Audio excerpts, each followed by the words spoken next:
சத்தியமான உண்மையை சொல்றேன். இந்த வீடியோ எடுக்கிறப்ப கூட அந்த அதிசய நிகழ்ச்சி நடந்ததை நான் கவனிக்கவே இல்லை. தயவு செஞ்சு இந்த வீடியோவை ஸ்கிப் பண்ணாம பாருங்க.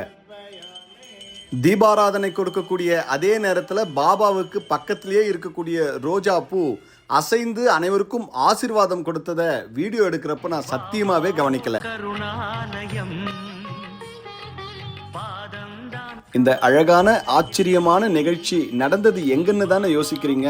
நம்ம வேலூர் மாவட்டம் பள்ளிகொண்டாக்கு அருகிலேயே இருக்கக்கூடிய நவசாய் பாபா மந்திர் கோவில்ல தான். வாய்ப்பு கிடைச்சா கோவிலுக்கு போகணும்னு நினைக்காதீங்க, வாய்ப்பை உருவாக்கிட்டு போங்க. பாபாவினுடைய நல்ல ஆசையை பெறுங்க. இந்த வீடியோ பிடிச்சிருந்துச்சுன்னா உங்க ஃப்ரெண்ட்ஸ் அண்ட் ஃபேமிலிக்கு ஷேர் பண்ணுங்க. அப்படியே நம்ம குடியாத்தம் சரவணா பேஜை ஃபாலோ பண்ணுங்க. ஆச்சரியங்களும் அதிசயங்களும் நிறைந்த கோவில் சம்பந்தப்பட்ட நிகழ்ச்சிகள் உங்களுக்காக நிறைய காத்துக்கிட்டு இருக்கு.